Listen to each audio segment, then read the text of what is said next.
people come in here dealing with the problems of their day. Absolutely. If I'm promoting, we deal with violence with more violence, you're going to probably leave even more amped up. Right.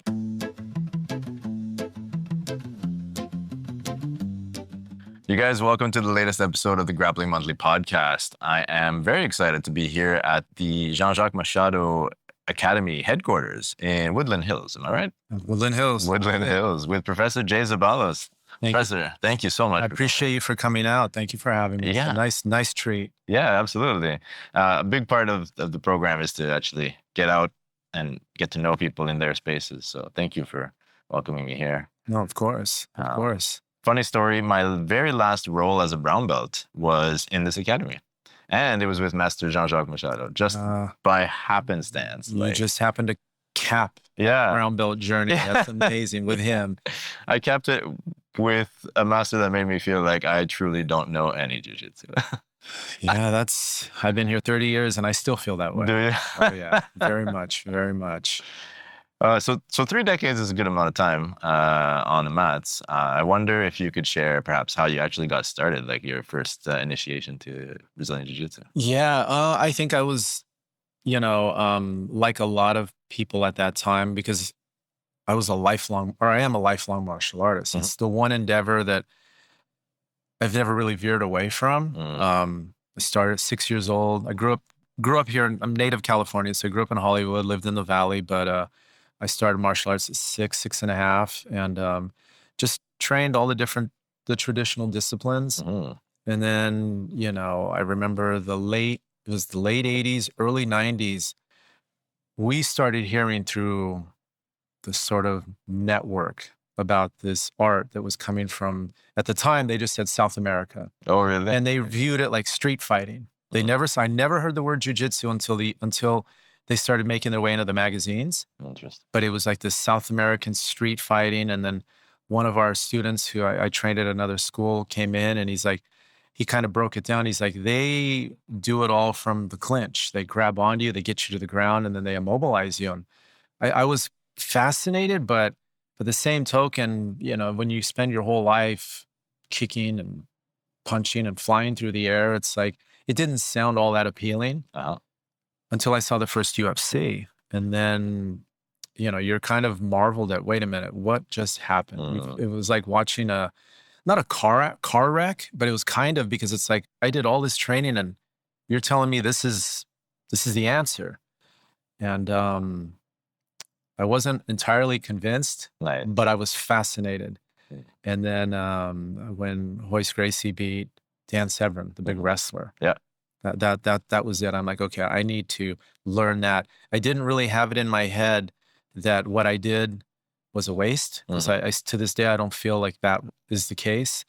But they exposed a huge deficiency in my knowledge and what I was doing. And I feel like if I want to consider myself to be a complete martial artist, or at least be proficient in self-defense, this is an area that I need to address. So I started my hunt for, where can I do this? But I live in the high desert portion of LA, the Antelope Valley. And so that's like, 60 miles from here.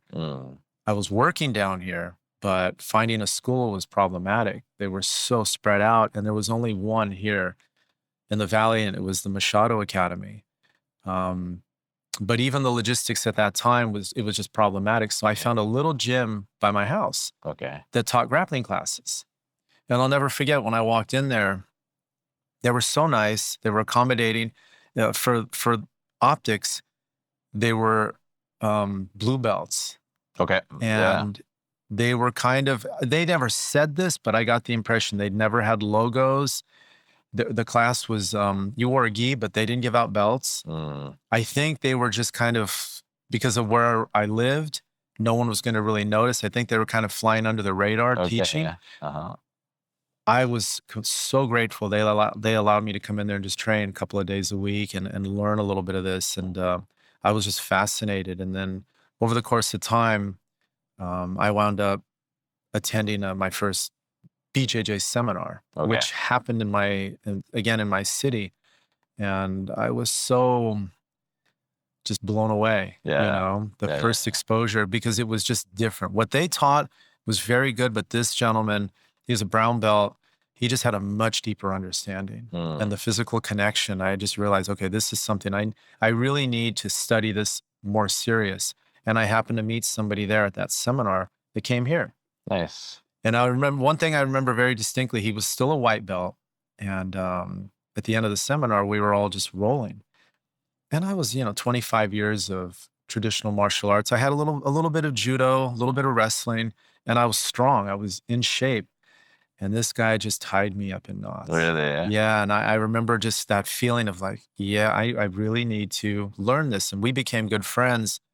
Then he was sort of my gateway to coming down here. Nice. Yeah. And yeah, my first exposure to jiu-jitsu in this school was pretty amazing. It was just the culture was a lot different, of course, but you felt like I don't know. For me, it was like a rebirth, a rediscovery. It made me feel like a complete beginner in martial arts, which I had not felt that way for a very long time.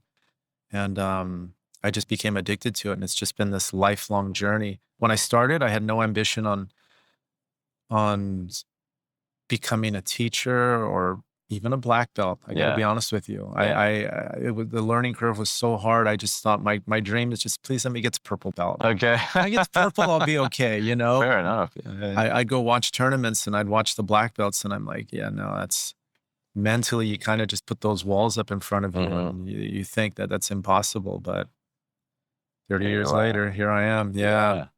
But it's also an art. It was the first art that taught me a lot of things that the other arts didn't. And I say this with the utmost respect because I have nothing but love for my journey up until this point. But jiu-jitsu taught me a couple of things. The first one right off the bat was what I do off the mat is just as important as what I do on.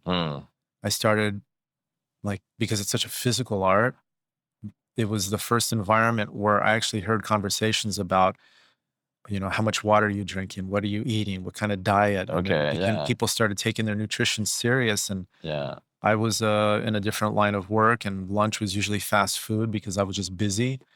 Then I started realizing I need to make better choices if I want to be better in here.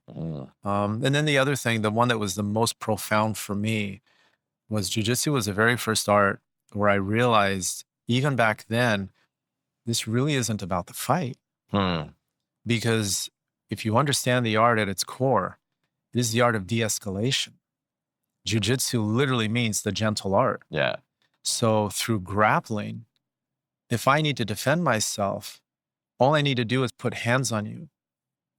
And from that, I can have the power to calm you down. Yeah. Or if I have to, I can defend myself using the other extreme. But the power to have that choice is significant. And it's what I always tell people today. I'm like, when you're out on the street, people what happens with our world? Everybody's angry. You get in an altercation and you immediately redline. Yeah. And now you took a bad situation, made it a whole lot worse. 100%. Take that moment to do what you're doing here. Just breathe and de-escalate it. Pull them to your energy. And it's just, for me, it's just a much better way to live life. It's how I approach the art. It's how I approach teaching, working with people. And it definitely extends to when I leave here. Yeah. So that's fascinating. Yeah, this is my, I guess, my spiritual and physical fuel in this space. It's interesting. I think this is probably the first time I've heard someone reference jiu-jitsu as de-escalation, because we talk about it so often in the combat aspect, right? In MMA, it's just this I think foundational pillar, right? That you can't really get around. No. Even there's an argument for wrestling and other modalities as well, Muay Thai and what have you. But if it does go to the ground and you don't have the jiu-jitsu, then it's complicated for you, right? But you're absolutely right in a life scenario, right? That capability of controlling an otherwise chaotic event and yourself, right, in the midst of that event is you're absolutely right. It is the power to de-escalate something. It's because like especially today, and I know we've kind of talked about this briefly when you came in, through social media and through the way the art has kind of splintered off Mhm. into different factions. You have instructors that push the competitive side. Mhm. You have instructors that push only the self-defense side. Yeah. You know, you have the no-gi that are just going straight for the like the more the modern style of competition-based jiu-jitsu. Mhm. I tend to think of it more from what the art really is at a core. Like the art is much bigger than all those units. I Mhm. think you have to combine everything. Then you can compartmentalize. Yeah. And it's kind of the way I approach it. It's the way I train. Mhm. I enjoy and I like practicing the self-defense aspect of it. I Mhm. think that there's a lot of merit to that. And I think it's a great way to reverse engineer problems you have with your regular techniques. Mhm. It's Yeah. something that I use with students. I'm like, we're going to take this into a self-defense scenario. Because to me, the traditional self-defense is one of the greatest examples of how to create leverage. Yeah. Okay. Yeah. When you're on the ground, it's a little bit different because you're moving and it's kind of hard to feel that. Mhm. But it's just that idea that at its core, jujitsu is self-defense. Like Mhm. I'm not basing this on my ability to go to you and hurt you. Yeah. I'm basing it on my ability to protect myself. Right. So for you to want to hurt me, you have to put hands on me, whether it's striking or anything. And once that distance is closed, I'm going to feel a lot safer. Yeah. There was this sort of debate on the internet Mhm. about could a jiu-jitsu guy beat the boxer Floyd Mayweather, who's I don't know his actual size, but I know he's very small. Yeah, He's it's one not of very big. Yeah. yeah, lightest division. Yeah. And a lot of the guys were like, "Oh, I would just close the distance and take him down." And I'm like, "Really?" A world-class boxer. If Yeah. you've ever been in the ring with a world-class boxer, good luck. Yeah. I don't care how big, how small he is. My ego is not going to cash a check like that, Mhm. even with all my experience. I would never, I'm like, nope, you win. Yeah.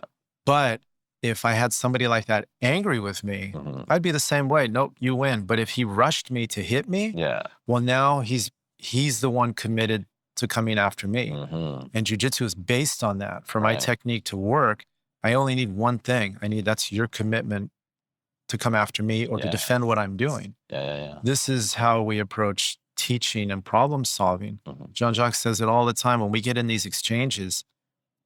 If I do something and you fight against it, you cease to be doing jiu-jitsu. Hmm. It's you have to exploit, accept, flow with it. But the minute we fight, it ceases to be that. So you'll hear him say that all the time. I don't fight, I do jiu-jitsu. Interesting. So that concept of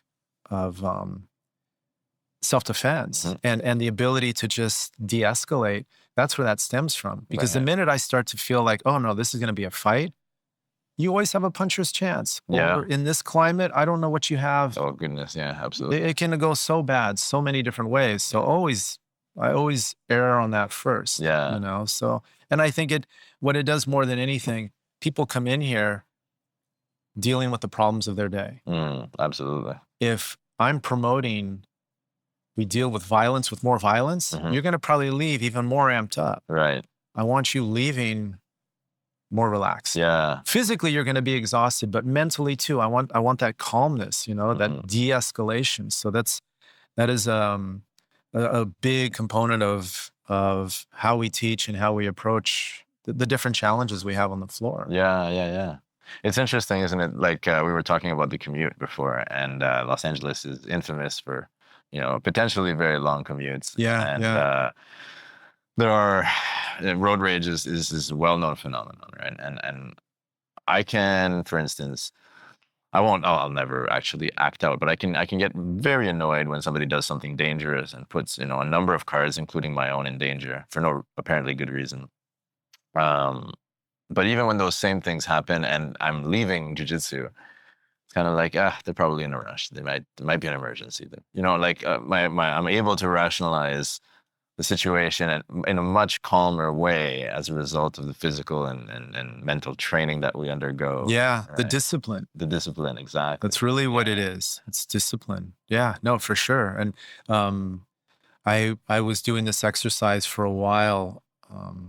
I would tell myself when I'm driving, I would tell myself I have a loaded gun. in my passenger seat, Mhm. just sitting there.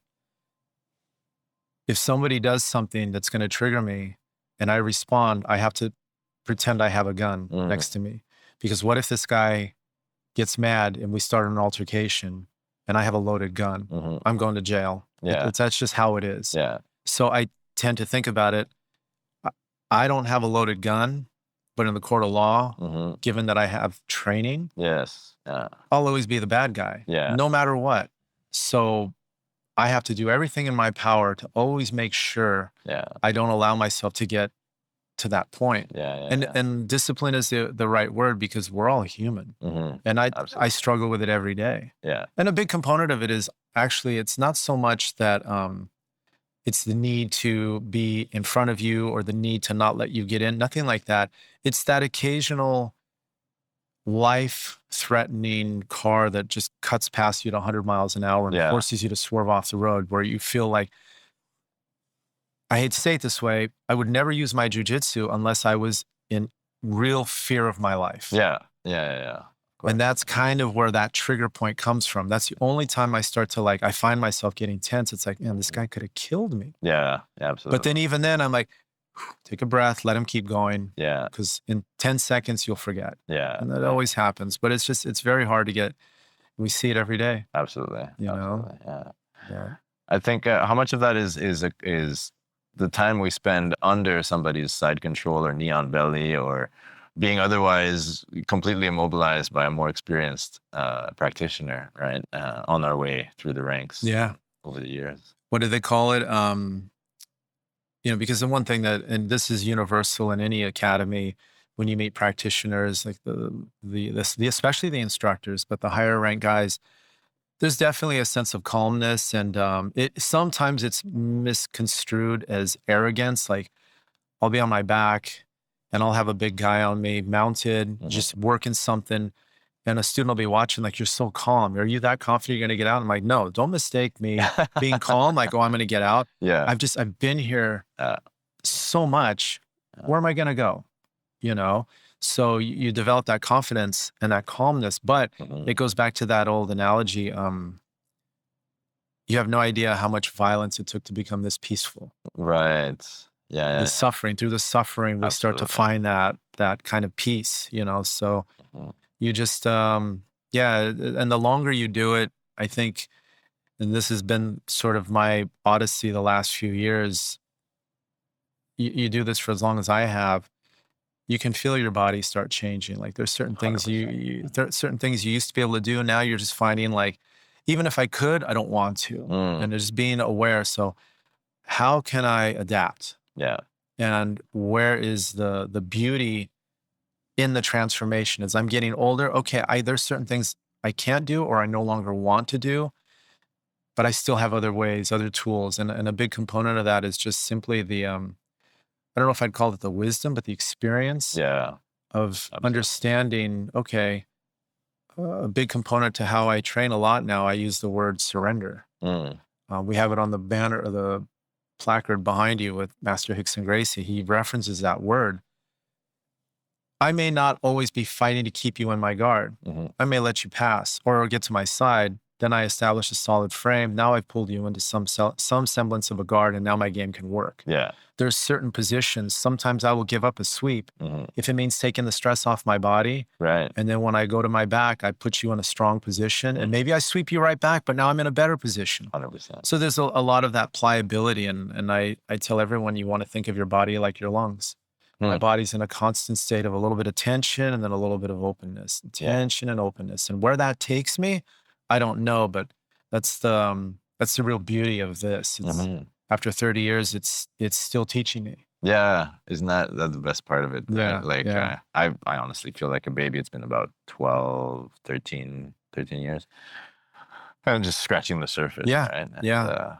I think, so going back to, when you landed here, did you have an idea that, like, the Machados were part of this, the extended family of, like, the root family of Brazilian Jiu-Jitsu? Yes. Because like I said, I was training in another discipline in Burbank. Okay. By the way, a small school, and my teacher had his office, and he had a stack of magazines, and Oh yeah. I would teach there for him from time to time. And there were a lot of times I was there alone. So he'd allow me to sit at his desk, and I'd read the magazines. And he had 2 or 3 magazines that had the Machado brothers. Oh really? And I'd read about them. I'd read about Jean-Jacques and all Yeah. that. So when the opportunity to come here, made itself known, yeah, I jumped on it. A big reason why I jumped on it was that they're so connected to the roots. Yeah. But back then, and I know this isn't 100% the case, but I did not want to be in an environment where you're dealing with challenge matches and fighting, because I know that was a big thing back then. It was, absolutely, yeah. So their philosophy was like, we're not here to impose this on people. We're just here to share our art. They had their approach just seemed a little bit more inviting. Okay. So I jumped all over it. Although when I joined here, yeah, I didn't meet any of them for about 8 months. I had a different teacher here. He's an amazing guy, Professor Hanato. He was my first teacher here. I didn't meet Jean-Jacques till I was here for maybe 8 or 9 months, and my schedule shifted. Then I started interacting with him. But yeah, no, I was acutely aware. That was the other thing that really fascinated me about the art. My whole life, training, you never really thought about lineage. Right. I would read and study, where does this stuff come from? But then when I came here and I'm learning these techniques, and I realized, like, I'm just 2 generations removed from the master, the creators. And that was very profound. That there's something palatable about that. Your it's connection. Yeah, exactly. It was amazing. And I still feel it today. But yeah, very cool. Yeah, absolutely.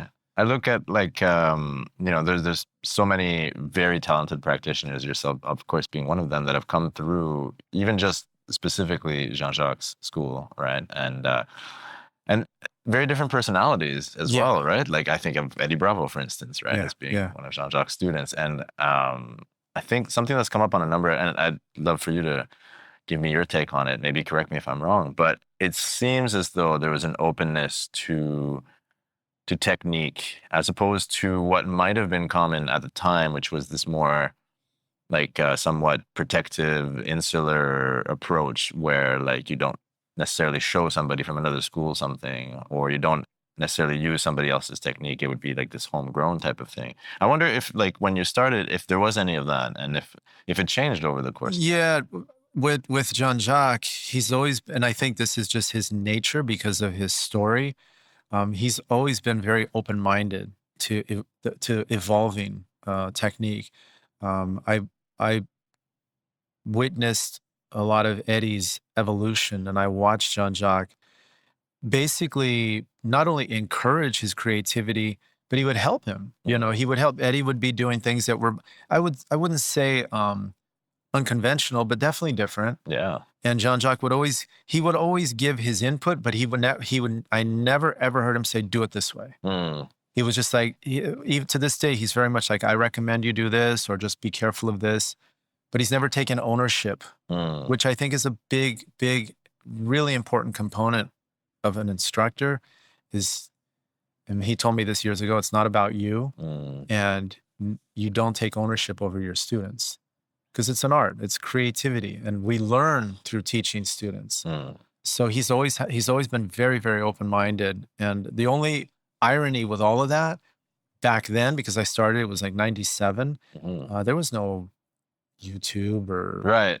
Yeah. So the students, a lot of the students could be very like, the students weren't really always open to helping you. Really? Yeah, which was just back then I navigated that as best I could, because I would need help, and some students were, and it was funny because it was usually the more advanced students were open-minded to helping. But the guys that were around my level or a little bit ahead of me, I think that was like, this is how I keep you from catching me. Right. This straight up, they just didn't want to share, which I was just like, okay, that's very, different, but it is what it is. But no, Jean-Jacques, and because of his hand, I think how he had to adapt his jiu-jitsu. Yeah. Again, not being unconventional, but he had to adapt. And the real irony, and I've shared this with people, it's like, I'm not saying that he invented anything, but he did jiu-jitsu only one way his whole life because the grip was difficult. He had to overhook. Yeah. And the first incarnation of ADCC, he did not Yeah. go. And all the Brazilian athletes, most of them won. Very few got finishes. I watched a lot of the tape, and most of the matches they just weren't very exciting.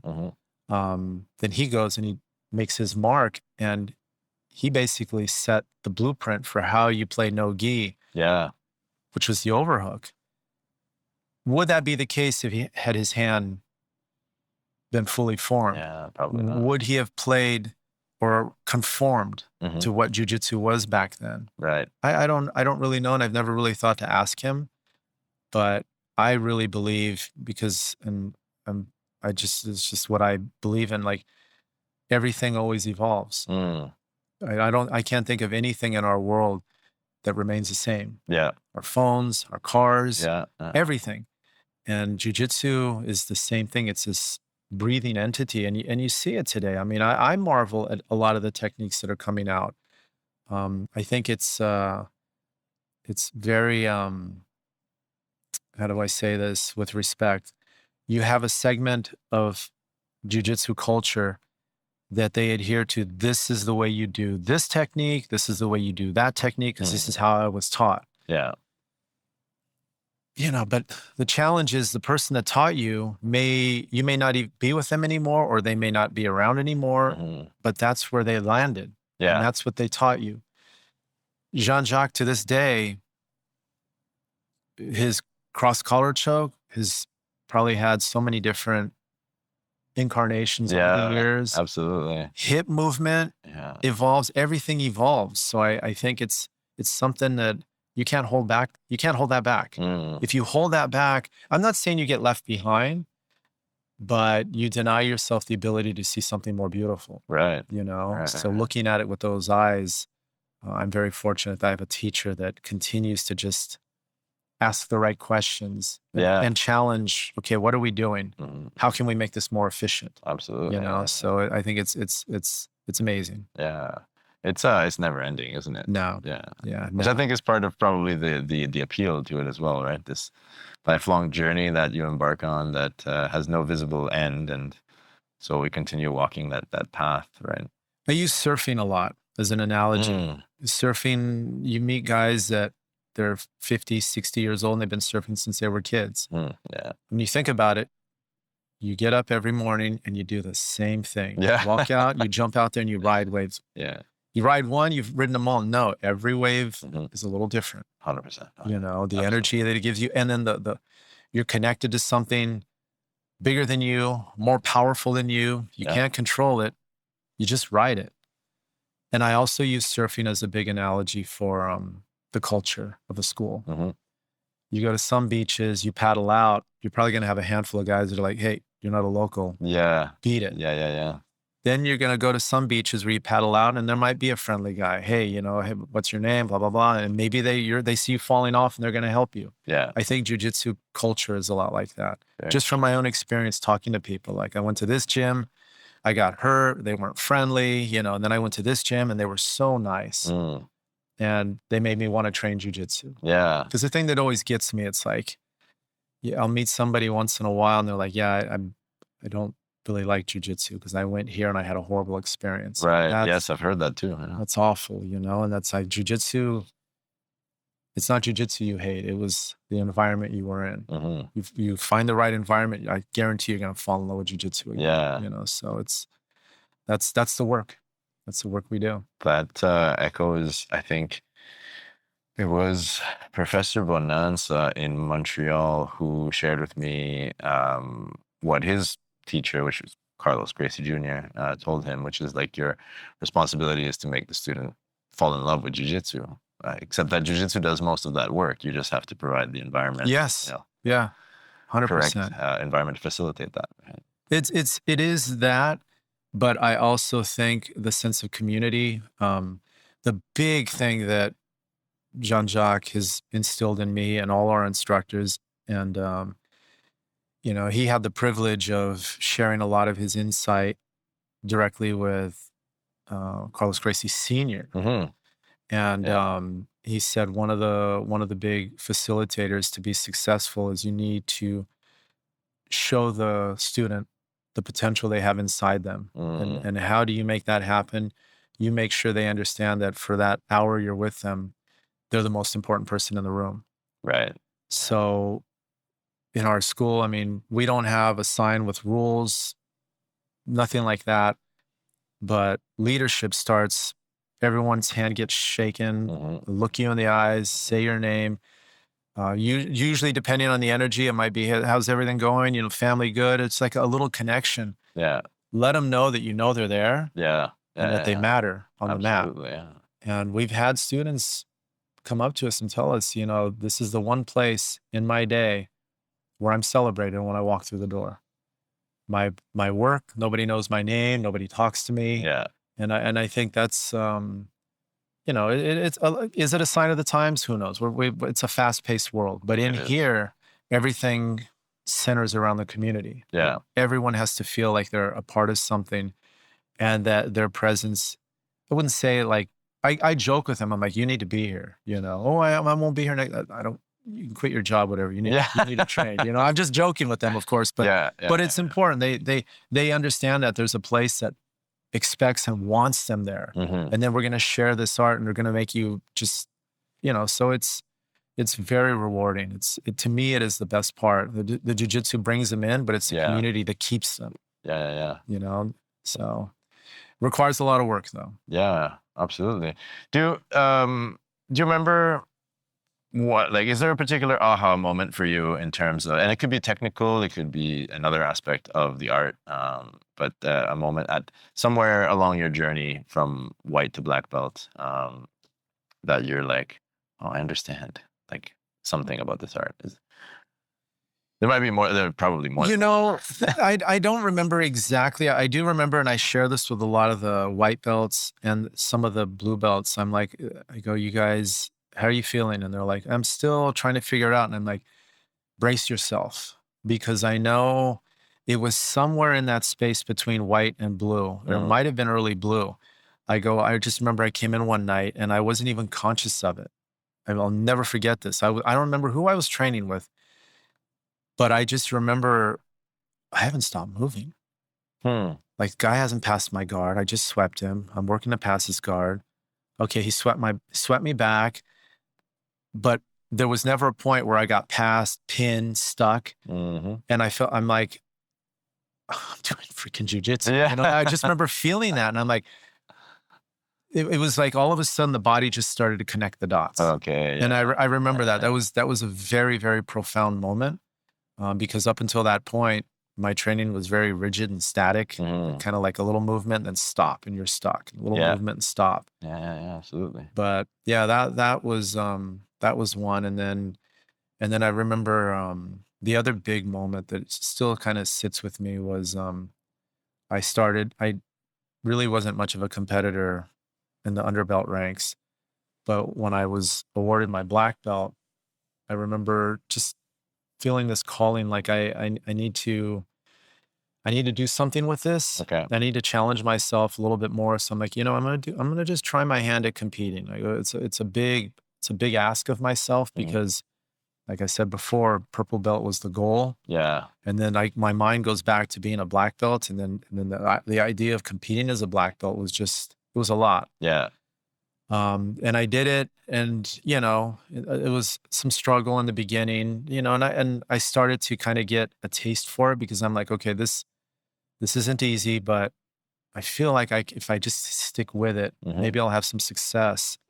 And I did one tournament, and Jean-Jacques showed up, and he put me in a super fight. He went and arranged a super fight with me and the promoter. It was a Clever Luciano. Okay. Oh my God. Yeah, and and That's funny. yeah, and I was just like, oh my God, and The promoter was clever, or you fought clever?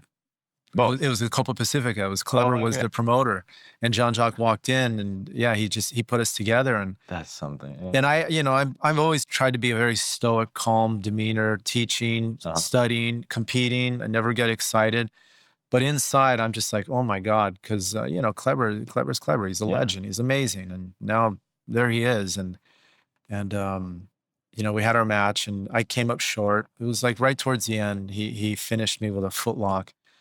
But the whole match, again, I just kept moving and playing jiu-jitsu. Mhm. And there was something about that match. I just remember afterwards, Jean-Jacques unlocked something inside me. Mm. When I'm like, okay, a gentleman like this who steamrolls people, I mean, he's so good. And I was able to and I thought to myself, if I just had a little bit more confidence, what would it have been like? Yeah. But that was enough to flip that switch in my head that when I start competing, now it's no longer about, let's just see where this goes. Now I flipped it to like, now I'm training to win. Yeah. And the next tournament was the Pans, and I got gold. Nice. My first title. So that is still probably the most profound lesson Mhm. that you can have all the physical training in the world, but if you don't have your mind right, Absolutely, yeah. nothing works. And I credit a lot of that to him, and I know he did that purposely and deliberately to unlock that in me. Nice. Because I think sometimes we need that. I tell our parents, because I help with our kids program, I'm like, your kids, think of them like they're in a pool. They're treading water. Will they go under a little bit? A little bit, but I'm going to be right there to pull them back up. Totally. You got to let them struggle a little bit. Yeah. And I feel like once they get their feet under them, they'll be unstoppable. Mm-hmm. But mentally, that's we're our own worst enemies. So that's where Jean-Jacques is really good. He really knows how to connect with you in that way. Mm-hmm. So, yeah.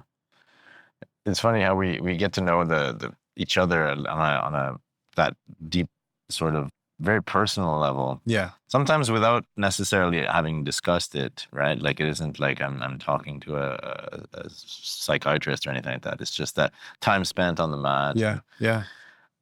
You get to know somebody personally and then also tactically. And then I think at this point, I'm starting to think that the way somebody is grappling tells you a lot about them. 100%. Yes. And that's something new for me, like relatively recent. I found myself sweeping somebody with, I couldn't even call it a technique. It was just that their weight was here and I moved in the right place and then their weight was over there.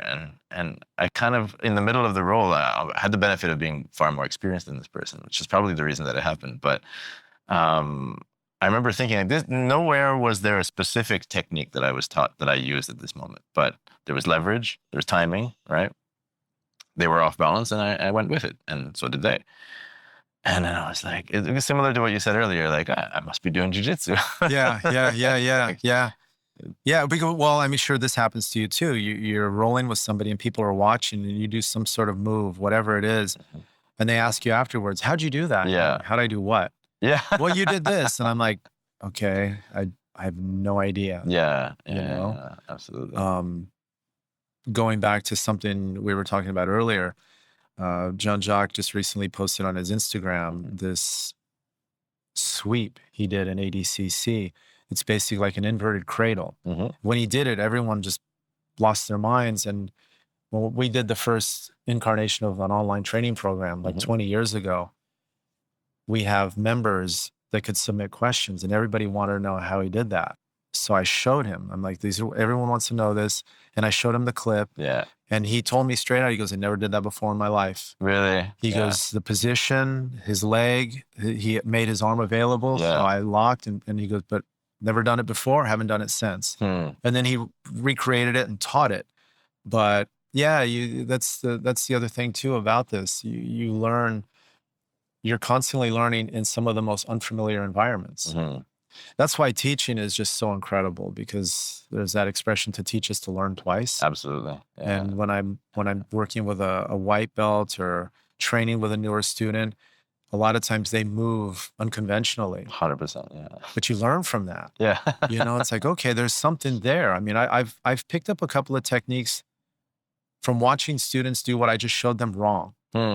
They'll do it wrong, but they'll do something in that space. And I'm like, oh, but if he does that, okay, I'm not going to be able to do this, but he's exposed here. Yeah. I don't tell them that, of course, but I do thank them afterwards. Thank you for the lesson, because you taught me a little bit too. There we go. And then they're like, no, I didn't. I'm like, trust me, you did. Yeah. Yeah. So that's the amazing part. That reminds me of something my teacher back in Canada said to me, which he is very skilled and approximately 30 years of experience as well, and was handling a larger, younger, less experienced partner in training. And so then, if I'm not mistaken, it was actually his son, who's exceptional nowadays. Like, it's ridiculous. But at the time, his son was trying extremely hard to do everything to pass the guard, and he wasn't able to, and the timer elapsed, and that was that.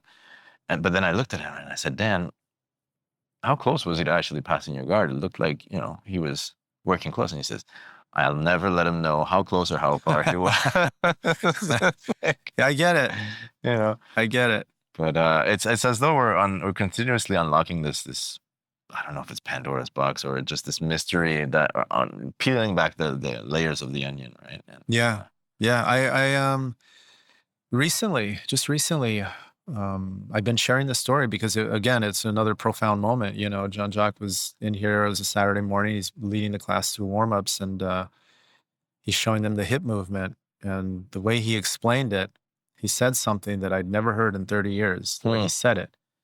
So I just kind of looked down at him and I'm watching, and then I allowed him to just finish. I didn't want to interrupt the class. So he finishes the whole lesson, then he turns everybody loose to train. And I'm like, do you have a minute? And he's like, of course. And I asked him, I go, you said this, and I've never heard this before.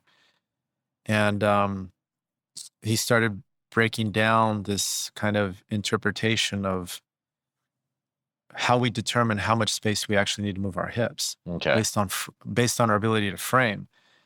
And I felt like I had that white belt again around my waist, and we spent a good 15, 20 minutes on that. And I just remember thinking, all these guys are learning this day one, and 30 years later, it's all relevant. And the thing is, it's so important is that without that, nothing else works. Right.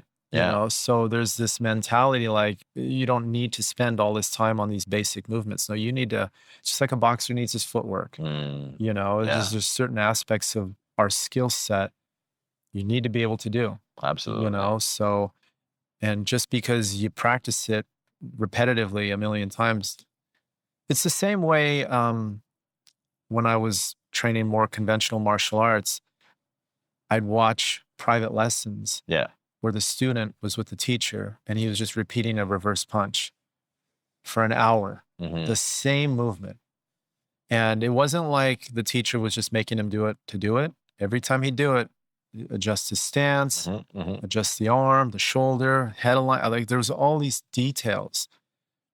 And I just remember thinking, okay, that's a lot, but if he does that enough, I wouldn't want that guy punching me. Yeah, absolutely. He's going to be really good. Yeah. So yeah, it always circles back to that. Just that never ending, like you said, Pandora's box. It's so deep. Did you continue practicing other martial arts as well? No. I once I found the school that I was at, I was doing both until I was blue belt. I was still blue belt. I was blue belt for a long time. And then the school in Burbank shut down, which allowed me to just dedicate all my time here. And at the time, I was dealing with some back issues. So I didn't really want to do anything else. Fair enough. Yeah. And prior to discovering jiu-jitsu, I remember thinking, I was already having an exit strategy for the other place because I'm like, I can't keep doing this to my body. Right. But I knew I wanted to keep training. So I'm like, do I do Aikido? I thought I got to find something that's softer on the body. Right. I even thought about Kendo, just get into something different, but something that's martial art. And then when I saw this, and then I figured, okay, if I incorporate yoga and stretch my back, and this will be good for me. Once I got into this, everything else, this really enveloped my life. Yeah. I found I was pushing everything else out. Yeah. And anything I could do for this is it. So yeah, this is all I do. It's funny that it is and it isn't softer on the body, right? Because, well, I tell people this, it is what you allow it to be. Interesting. You know, I now that I'm older, and I'm very fortunate because I actually train my chiropractor, which, believe it or not, as funny as that sounds. Awesome, yeah. But a big way in how I teach is minimizing the stress on your neck and your spine. Repeated stress and trauma, I go, just because you have the flexibility. And again, I tell people, I never tell people don't, but I'm like, just be mindful. Your body's only got so many different ways it can support weights. Yeah. So you want to make sure at the core, you protect the integrity of your body at all times, because there will come a time when you may not heed that advice, and then you're going to do something and your knee's going to give out or your back's going to give out. And you're going to tell me this, you're going to say, nothing happened. I just did this and it went out. Yeah. That was the 200th hammer. Fair enough. Yeah. It eventually the whole house. So you're telling me when I dropped, like my toothbrush in the morning and I went to pick it up and I got a back spasm, it's not the toothbrush. No. It's the 200 reps of barambolos I did before. So I tend to tell people that I'm like, you can use jiu-jitsu however you like, but just understand that the stress you're putting on your body, when you're young, you can handle it. But as you get older, you just want to be acutely aware of the things that can happen. And a lot of my private base, the clients that I work with, it's funny, they call me the injury whisperer, because most of my clients, not all of them, but bad knee, hip, shoulder, neck. And so I build their jiu-jitsu around protecting, always stabilizing your positions. And then when you lock onto a submission, make sure before you finalize what you're locking onto, when you lock it on, you're structurally safe. Right. You don't get stacked, you don't get picked up, you don't get dropped. Yeah. Always being able to protect against what I refer to as the potentially violent response. Because people, even the best guys, the oxygen gets cut off, the elbow starts to get stretched. Sometimes you get that involuntary violent, like you can't really fault them. They feel a danger and they react. Of course, yeah. So like you have to prepare for that. Yeah. So yeah, I that's kind of the way I look at it. Nice. Yeah. Seems like jiu-jitsu for the long run as well. Longevity, you know, I think it's the one thing as we age, and again, having this makes that journey a lot more enjoyable, because I don't want to see myself getting older and doing less and slowing down. I think mentally you start shutting down. Yeah. This allows me to stay active. My brain is always working because I'm just teaching all day long. You're always problem solving.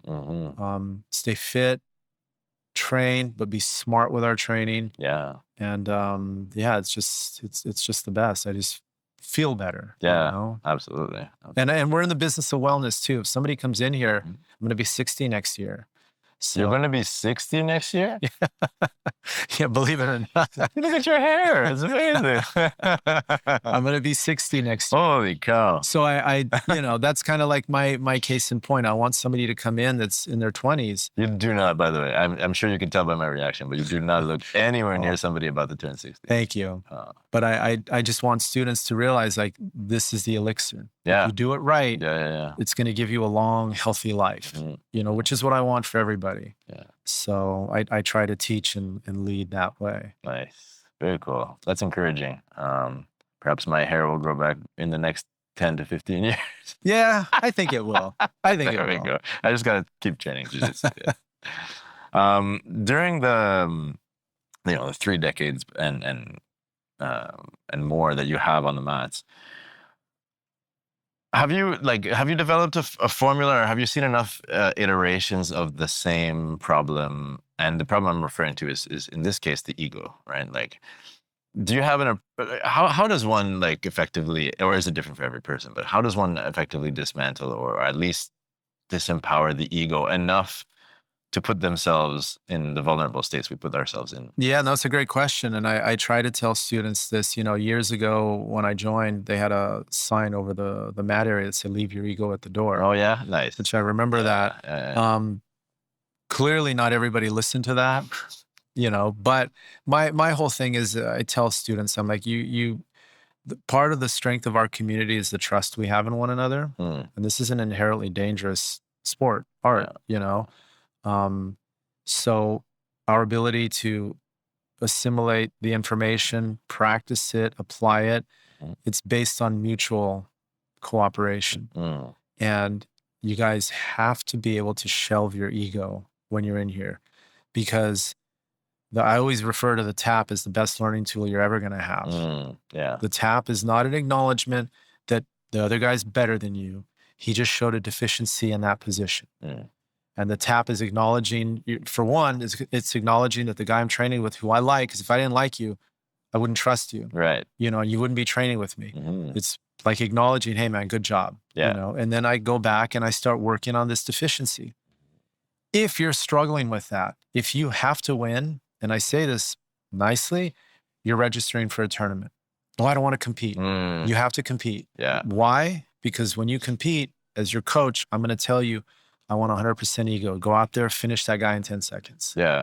That's where your ego, you can unlock it. But in here, you have to shelve it. That's why in most schools, and I'm sure yours is no different, the competitors let you tap them. They don't care. You know, it's like, I tap in here all the time with students. You know, and it's just, if they see me do it, I want them to realize like it's healthy. And there's, you know, the big underlying issue for a lot of people, and this is where I have to tread lightly. A lot of people that walk through the doors are losing at life. Right. You can't lose in here. Yeah. So navigating that and just trying to get them to just, you know, so one of the ways we do it to kind of start building that is, which I think is really good, Jean-Jacques does positional drills. Right. Just pass the guard. Yeah. That's it. Or you got to escape the mount. That's it. You remove the submission, you remove the ego. Right. People don't worry about getting swept or escaped, but it's the submission that brings out the ego, whether I'm trying to get it or defend against it. But that's part of the training, you know, and it is an important element, because the one thing that we want healthy people to be healthy in here. And then something that he does is just, even the newer students, we get a new student that comes in, like a trial student. We always keep them with the upper belts when it comes to if they want to move around a little bit or help. But certain aspects, Jean-Jacques will take them over to maybe the guy that's been training 6 months. Okay. And say, show him how to escape from the mount. Nice. And give him a little responsibility, but give him the feeling of what it feels like to help somebody. Interesting. Yeah. Because that unlocks that little part of you that's like, okay, I don't need to keep submitting this guy over and over again, or I don't need to keep, I'm going to help this guy a little bit. Yeah. You know, it's that spirit of giving that I think helps with that. Yeah. But it's all of this requires one thing from the instructor. It's just work. You got to be present on the mat, 40, 50 people on the mat. You're like a Roomba, just watching and just, you know, managing this, because this is what this is what it is. Yeah. And if you get one guy to start doing it, eventually everybody starts picking up on it. Absolutely. You know, so I think it's really important. Nice. Yeah. And it's I think it's different for everybody as well, right? Like I think everybody's, the size of one's ego is their own life experience and how they've been taught and how they've grown up. Maybe how their life is going at that present time. And then Jiu-Jitsu doesn't particularly care. The art form itself doesn't care. No. And like, and it can be cruel, but you know. And going back to that, and we do this because it's both sides, but here where we're at, and I know you guys have it as well. You know, we have celebrities that come in here. We have very important people, CEOs, people of prominence. They get treated just like the trial class guy. Yeah. And part of that is so that, number one, our hobbyist students don't feel like we give preferential treatment to anybody based on their income or status. That's not the case. You're just another student. We're going to be respectful to you. We're going to treat you with courtesy, but we're not going to fawn over you or give you extra attention. And on the flip side of that, and most of these people are like this, the people that come in here that are successful, they come in here because they want to be treated like everybody else. Yeah. They don't want people fawning over them. They just want to assimilate in an environment, and they're open about it. Yeah. I just want to be one of the guys. Yeah. And in here you are, you know, I think And I think that when you see it from that perspective, it's like, guys, we look at you all the same way. Yeah. So there's no need for this. We're battling for supremacy. Yeah. That's how I wound up teaching. For the optics, there's three instructors now here. Professor Mark Armstrong, Professor Joe Magmoon, and myself. Professor Joe's relatively new. We've kind of brought him in, but Mark and I go back 30 years. We started here as white belts. Neither of us wanted to teach. Really? Zero desire. But Jean-Jacques just said, he goes, you guys, you never really wanted the spotlight. He goes, but you were always helping people. I could always see your heart. Like you never, it was never off-putting whenever I asked you to help somebody. Yeah. Some people are like, well, this is my time to train, or what do I get out of this? Right. That kind of thing. It's just like, he goes, you guys have that in you, and that's what I need on my floor. So the techniques are the techniques. And I tell people this all the time, especially today, anybody can teach you a move, but it's how you connect with the student. Absolutely. How you make the student feel. That's the big difference. Yeah. So, especially with everything is accessible on YouTube and what have you. But that human connection that you're describing, I think, is such a big part. Yeah. Yeah. And how the thing is, and this is where we're always going to be safe from AI and all that, because jiu-jitsu is a feel. Like, you can watch techniques, but to do them, it's completely different. Absolutely. Problem-solving questions in here. It's never about the student showing on another student. It's like, you're stuck in something, do it to me. Yeah. I need to feel it. If I feel it, I can give you an answer. Nice. So, and I want them to understand, like, that's how personal it has to get. I'm not going to just wax over, oh yeah, just do this and move on. Right. Let's get in here. Let's make this happen. So again, we're going back to that engagement and just making the student understand, like, you're committing to us coming in here and being part of this. That commitment has to come back to you. Absolutely. So it's the best work. That's awesome. Yeah. It is really rewarding. And I think for me, it's incredibly encouraging to speak to somebody like you, for instance, that has, basically double the time that I have at least, just in this particular art. To see that same sort of excitement that you would have had from day one, still fresh and still day in, day out. It doesn't come as a surprise, because I do feel very much the same way about this art, but it's good to know that it keeps being that way, right? Yeah, and it comes down to one simple thing. Like, I love jiu-jitsu. Yeah. I love martial arts. I'm very open about that. I mean, Bruce Lee I was a little kid, and my parents they had me in drama and dance. They were just growing up in Hollywood. They just wanted to get me involved in stuff. And I did it just because, why not? But the minute I saw Bruce Lee, I just said, that's what I want to do. I don't want to do anything else. I was like pretty steadfast, and my whole life has been dedicated to this. There's something about that circle of you're consuming, you're learning, you're discovering what your body's capable of doing. I've always been fascinated by that philosophy of, your body's becoming strong and your mind is becoming centered, finding that balance, the strength of the mind. And then jiu-jitsu was just, to me, just like a real physical manifestation of that. Nice. Because it's the way in which we train. It's real. It's honest. It's like the most honest thing you're going to have in your life. That's why it's so hard. And people, they take that honesty and they can either embrace it or they run from it. And it's, for me, I always, if I veer too far away from this, whether I travel or I'm injured or whatever, it's been a long time since I've been away from the mat for any extended length, but I feel like something's missing. 100%.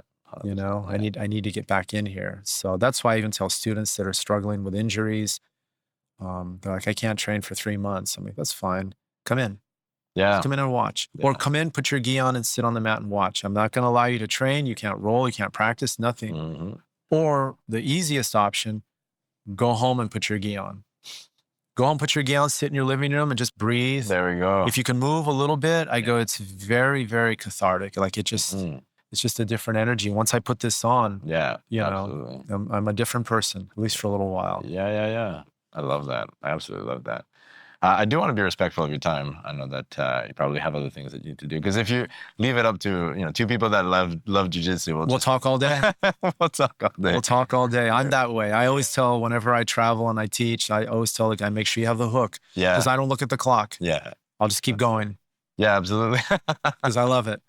I know there's sometimes you have a good energy right in that class, and then something is seemingly clicking that you don't want to stop it. No, you just kind of let it roll. No. And that's, I mean, for me, that's, if this, Jean-Jacques told me this a long time ago. We opened a second location for a while, and we were going to be in this space where he and I were not going to share the same space anymore.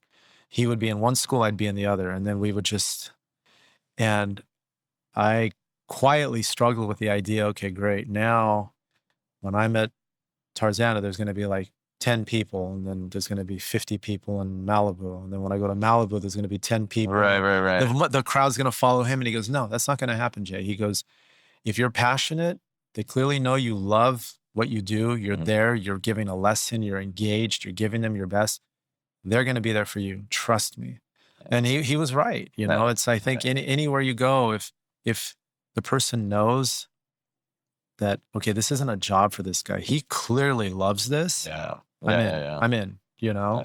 So that's what I do. My wife complains a little bit because you said the class is only going to be this long, but you were. Oh my goodness. I'm sure she's used to it at this point. Yeah, she is. She loves that I do this. Because this carries over into. Absolutely. Before I became an instructor, I would call her on the way home, and it was 50-50, my mood. Yep. Yeah. I do this now, it's 100%. She gets the same mood every night. I'm great day, fulfilling day, happy to be going home, just so like I keep saying it, but it is the best life. No. That is so funny that you really remind me of phone calls I have with my wife on the drive home. And for a long time, it was exactly that, as you describe it, 50-50. It was either I suck at jiu-jitsu or I had a really good day at jiu-jitsu. It's never about the rest of the day. It was for me, it was because I was in a different career, different line of work. Yeah. So it could be very toxic dealing with people. And so I had a horrible day. I'd be in a bad mood. Jiu-jitsu was like, I kind of looked at it like, I don't fish, but you see that analogy, like, I'd rather have a bad day at fishing than a good day at work. Like, I'm still out there. Yeah. I struggled with this. I drive home and like, I'm never going to get my blue belts, or I'm never going to get, I'm horrible and this and that, but I always come back. Yep. Yeah, 100%. But teaching and doing this, the feeling, the fulfillment of helping people, is, I've deep down, I've always, this is what I came to realize from my life. And that's why becoming a teacher just made sense. I realized like my heart is in helping people, service. Yeah. To be of service to people. So what career can I do where I can do this, but I don't suffer like I was thinking about being an EMT for a little while. Yeah. But then I'm like, I don't know, the PTSD and all the things that come with that. It was heavy. And then I just thought jiu-jitsu, it was staring me in the face all along. Nice. And I'm just grateful that Jean-Jacques gave me the opportunity. He's my guy, my teacher. Yeah. I will never, this is my ride until I can't do it anymore. Yeah. This place. Until the wheels fall off. Yeah. So. I love it. Professor, it's been an absolute pleasure. I appreciate you. Thank you. We'll do it again soon. Absolutely. I'd love that. Yeah. And to be able to come here, hang out is a real privilege. So for me coming from Canada, we have a smaller community out there, although it's growing exponentially. When my teacher was training, it was similar to what you described, like there might be a blue belt in the wild or a purple belt somewhere around that you had to find. And there's different time, buying VHS cassettes in somebody's car type of thing. But nowadays, there's a lot more jiu-jitsu, but even so, Los Angeles is just this mecca, right, of history of Brazilian Jiu-Jitsu in the U.S. Yes, and outwardly since then, right? So for me, it's just it's this huge privilege, and to speak to somebody who's dedicated as much time to the art as you have is a real pleasure.